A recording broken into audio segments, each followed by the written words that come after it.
नमस्कार बच्चों, आज हम आपके पाठ्यक्रम में संकलित एक अन्य पाठ का अध्ययन करेंगे जो कि फिराक गोरखपुरी जी द्वारा लिखा गया है। और ये पाठ कुछ छंदों के माध्यम से आपके समक्ष उपस्थित है। इसे हम पदों के रूप में या कविता के माध्यम से भी पढ़ सकते हैं। पाठ का अध्ययन करने से पूर्व हम जो फिराक गोरखपुरी जी हैं उनके जीवन के बारे में थोड़ा सा अध्ययन कर लेते हैं, उनके बारे में जान लेते हैं कि ये कौन थे, कैसी इन्होंने रचनाएं लिखी। फिराक गोरखपुरी जी उर्दू फारसी के जाने माने शायर थे, जिनका जन्म 28 अगस्त 1896 ईस्वी में गोरखपुर में हुआ। इनका मूल नाम रघुपति सहाय फिराक था और उर्दू फारसी भाषा के ये बहुत अच्छे कवि और बहुत अच्छे शायर माने जाते थे। प्रारंभ में रामकृष्ण की कहानियों से इन्होंने अपने शिक्षा की शुरुआत की और बाद में इन्होंने अरबी, फारसी और अंग्रेजी भाषा में शिक्षा ग्रहण की।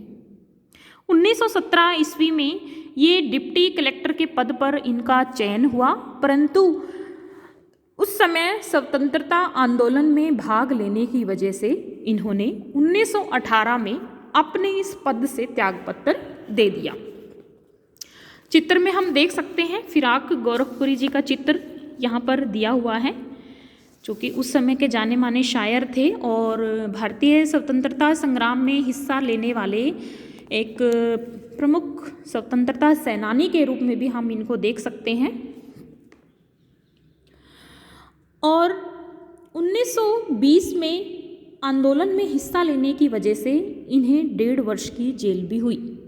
ये इलाहाबाद विश्वविद्यालय में कुछ समय तक अंग्रेजी विषय के प्राध्यापक भी रहे। और इनकी रचनाओं की यदि बात की जाए तो इनकी रचनाओं में गुले नगमा, बज़्मे ज़िंदगी, रंगे शायरी, उर्दू गज़ल गोई इत्यादि के नाम हम ले सकते हैं। गुले नगमा इनकी महत्वपूर्ण पुस्तक के रूप में उपस्थित है। आपके पाठ्यक्रम में संकलित रुबाइयाँ पाठ गुले नगमा से ही ली गई है और इस कृति के लिए इन्हें साहित्य अकादमी पुरस्कार से भी सम्मानित किया गया और इसके अतिरिक्त ज्ञानपीठ पुरस्कार और सोवियत लैंड नेहरू पुरस्कार से भी इनको सम्मानित किया गया। इनकी मृत्यु 1983 ईस्वी में इनकी मृत्यु हुई। भाषा की बात करें तो ये उर्दू शायर थे और उर्दू साहित्य इन्होंने काफ़ी लिखा, जिसमें इन्होंने लोक जीवन और प्रकृति का जो रूप था उसको दिखाने की कोशिश की और परंपरागत जो शब्द भंडार थे उनका उपयोग करते हुए एक नई भाषा का प्रयोग और नए विषयों को इन्होंने जोड़ा। और भाषा शैली में इन्होंने चुस्त मुहावरेदार भाषा शैली का प्रयोग किया और ये मानते थे कि शेर लिखे नहीं जाते, कहे जाते हैं और एक तरह का संवाद होता है और इसी संवाद शैली का प्रयोग इन्होंने अपने इस पाठ में भी किया है। पाठ को शुरू करने से पहले मैं आपको इसके बारे में थोड़ा सा बता देती हूँ। जो ये रचना है इनकी रुबाइयाँ, रुबाइयाँ क्या होता है? रुबाइयाँ जो शब्द है ये एक छंद विशेष होता है जो कि उर्दू भाषा से लिया गया है। उर्दू फारसी भाषा का ये एक छंद है जिसका अर्थ होता है कि एक 4 पंक्तियों की, देखिए आप सामने यहाँ पे पुस्तक में भी देख सकते हैं, 4 पंक्तियों की एक छंद होता है। देखो 1 2 3 4 पंक्तियों का एक छंद होता है जिसमें पहली पंक्ति, दूसरी पंक्ति और चौथी पंक्ति में तुक होता है। तुकबंदी यानी कि शब्दों, एक जैसे शब्दों की जब आवृत्ति होती है उसको तुकबंदी हम कह देते हैं। और रुबाई शब्द का जो अर्थ है, रुबाइयाँ जो शब्द यहाँ पर दिया हुआ है, ये अरबी फारसी का एक छंद है, यानी कि एक लेखन का एक तरीका है, लिपिबद्ध की एक टेक्निक हम इसको कह सकते हैं, शैली हम इसको कह सकते हैं कि एक ऐसी लेखन की शैली जिसमें 4 पंक्तियों का एक छंद होता है और उस छंद में पहली, दूसरी और चौथी पंक्ति जो होती है उनमें तुकबंदी होती है और जो तीसरी पंक्ति होगी वो स्वतंत्र होती है। जैसे कि मैं आपको बता देती हूँ, देखिए आप, जैसे कि इसमें लिखा हुआ है, आंगन में लिए चांद के टुकड़े को खड़ी, आंगन में लिए चांद के टुकड़े को खड़ी, हाथों पे झुलाती है उसे गोद भरी, रह रह के हवा में जो लौका देती है, गूंज उठती है खिलखिलाते बच्चे की हंसी। अब देखो, पहली पंक्ति में अंतिम जो शब्द है वो खड़ी है, दूसरी पंक्ति में भरी है और जो चौथी पंक्ति है उसमें हंसी है। अब यहाँ पर तुकबंदी कैसे हुई? यहाँ पर बड़ी ई की मात्रा का जो प्रयोग कवि द्वारा किया गया है उससे तुकबंदी हो रही है, खड़ी, भरी और हंसी। तो यहाँ पर रुबाई का प्रयोग किया गया है जो कि उर्दू फारसी भाषा का एक छंद है, कविता लिखने का एक प्रकार है। तो इसको पढ़ने से पहले मैं आपको इसका एक बार सार बता देती हूँ कि इसमें कवि द्वारा क्या कहा गया है। इसमें कवि ने वात्सल्य, माँ का जो वात्सल्य होता है, अपने बच्चे के प्रति उसके मन में जो प्रेम का भाव होता है उसको दिखाने का प्रयत्न किया है।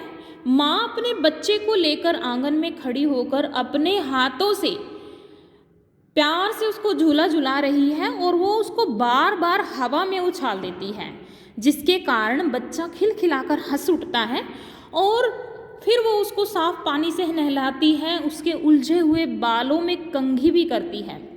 बच्चा भी उसे प्यार से देखता है और वो उसको कपड़े पहनाती है। और साथ में कवि ने दिवाली की शाम पर सजे हुए जो घर होते हैं, सुंदर जो घर होते हैं, चीनी मिट्टी के खिलौने जो घरों में होते हैं, जिनको देखकर छोटे बच्चे खुश हो जाते हैं, उनका चित्रण भी कहीं ना कहीं किया है। और एक छोटा बालक जब चांद को लेने की जिद पकड़ता है, ऐसे में माँ उसको किस तरह से समझाती है, माँ उसे कैसे दर्पण में चांद का प्रतिबिंब दिखाकर उसको कहती है कि दर्पण में चांद उतर आया है। इस तरह का वात्सल्य से भरा हुआ चित्रण हम इस पाठ में देखेंगे। तो पाठ को शुरू करते हैं। पहला पद है, पहला छंद है, आंगन में लिए चांद के टुकड़े को खड़ी। आंगन में लिए चांद का टुकड़ा, चांद का टुकड़ा क्या है? एक मुहावरा है। और चांद का टुकड़े का अर्थ क्या होता है? जो सबसे प्यारा होता है, दिल के जो करीब होता है, यानी कि उस माँ का छोटा बच्चा चांद के टुकड़े जैसा। आंगन में कौन खड़ी है? माँ खड़ी है, हाथों पे झुलाती है उसे गोद भरी, और माँ अपने उस नन्हे से बालक को गोद में लिए हुए उसको हिला रही है, उसको झुला रही है। जैसे हम भी अगर घर में कोई छोटा बालक है, जैसे जो 4 महीने से 6, 7, 8 महीने तक का जो बिल्कुल छोटा बच्चा होता है, जिसको हम गोदी में रखते हैं, जो चल फिर नहीं सकता, उस बालक का और उसकी माँ का चित्रण इस पंक्ति के माध्यम से किया गया है। माँ है, अपने बच्चे को गोद में लिए हुए खड़ी हुई है आंगन में, और वो उसको हाथों में लिए हुए झुला रही है, गोद में भर रखा है उसने उसको। रह रह के हवा में लौका देती है। लौका मतलब उसको उछाल देना, ठीक है। लौका मतलब लौकाना होता है बच्चे को उछालना। और वो गोद में लिए हुए बच्चे को बार बार, रह रहे मतलब बार बार, रह रहे में पुनरुक्ति प्रकाश अलंकार है, 2 बार रह रहे का प्रयोग हुआ तो यहाँ पर पुनरुक्ति प्रकाश अलंकार है। 2 बार वो बच्चे को हवा में बार बार उछाल रही है और उसके उछालने मात्र से गूंज उठती है खिलखिलाते बच्चे की हंसी। और जैसे ही माँ उस बच्चे को हवा में उछालती है, बच्चा जोर के खुश होके उसकी हंसी की जो आवाज़ है पूरे वातावरण को आनंदमय बना देती है, बहुत ही प्रसन्नता उसमें भर देती है, यानी कि बच्चे की जो खिलखिलाहट भरी जो हंसी है वहाँ वो गूंजने लगती है। तो बीच बीच में उसको हवा में उछालना, इस प्रक्रिया से बच्चा प्रसन्न होता है, खुश होता है और बच्चे की जो खिलखिलाहट भरी हंसी है उससे पूरा वातावरण वात्सल्यमय हो जाता है, बहुत ही सुंदर और आनंदित, मन को सुकून देने वाला बन जाता है। इस पूरे पद में, पूरे छंद में वात्सल्य रस को बहुत सुंदर ढंग से कवि द्वारा प्रस्तुत किया गया है। आंगन में जो चांद के टुकड़े को लिए खड़ी पंक्ति जो है वो बहुत ही सुंदर है, सार्थक है। मुहावरे का प्रयोग किया गया है, रह रह में पुनरुक्ति प्रकाश अलंकार है, उर्दू हिंदी मिश्रित शब्दावली का प्रयोग है और लौका देना शब्द जो है वो देशज भाषा का प्रयोग किया गया है यहाँ पर। इसके अलावा दृश्य बिंब है। दृश्य बिंब कहाँ है? रह रह के हवा में जो लौका देती, हाथों में झुलाती गोद भरी, इस तरह की जो पंक्तियां हैं उसको देख के हमारे मन में वो परिस्थितियाँ, वो दृश्य हमारे सामने आ जाते हैं। हमें अगर हमने किसी बच्चे को झुलाया है, ऐसे किसी को लिया है या घर में परिवार में हमने किसी बच्चे को देखा है तो हमारी आंखों के आगे वो जो दृश्य है वो उभर कर आ जाता है, उस माँ का वो चित्रण आ जाता है। और जब बच्चा जोर के हंसता है उस हंसी में बच्चे का जो श्रव्य बिंब है वो प्रस्तुत होता है, एक ध्वनि उत्पन्न जो होती है जिसमें मिठास होती है। आगे लिखता है कवि, नहला के छलके निर्मल जल से उलझे हुए गेसुओं के कंघी करके किस प्यार से देखता है बच्चा मुंह को, जब घुटनियों में लेके हैं पिन्हाती कपड़े। पिन्हाती मतलब कपड़े पहनाना। तो प्रसंग मैंने पहले पद में नहीं करवाया, परंतु जो प्रसंग है वो हम कुछ इस प्रकार से करेंगे। प्रस्तुत काव्यांश हमारी हिंदी की पाठ्य पुस्तक आरोह भाग 2 में संकलित रुबाइयों से लिया गया है, जिसके रचयिता उर्दू फारसी के प्रमुख शायर फिराक गोरखपुरी जी हैं। इसमें एक माँ का अपने बच्चे के प्रति प्रेम को और माँ के वात्सल्य रूप को प्रकट किया है।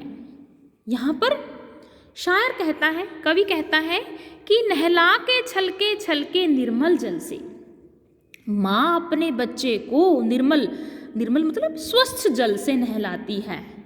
उलझे हुए गेसुओं में कंघी, गेसुओं मतलब बाल, और गीले होने की वजह से बच्चे के जो पानी से भरे हुए बाल हैं वो उलझे हुए हैं और माँ उनको सुलझा रही है, उनको कंघी कर रही है।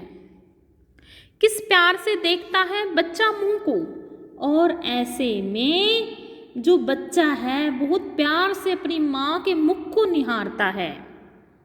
जब घुटनियों में लेके पिन्हाती कपड़े, और जब माँ अपने बालक को गोदी में लिए उसको अपने घुटनों पर बिठाकर उसको कपड़े पहनाती है, तो ऐसे अवस्था में बालक अपनी माँ को बहुत ही प्यार से, बहुत ही सुख के साथ अपनी माँ को निहारता है।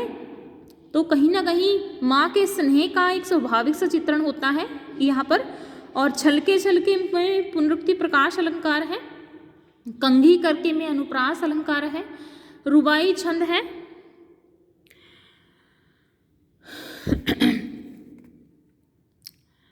आगे हम अगली वीडियो में करेंगे।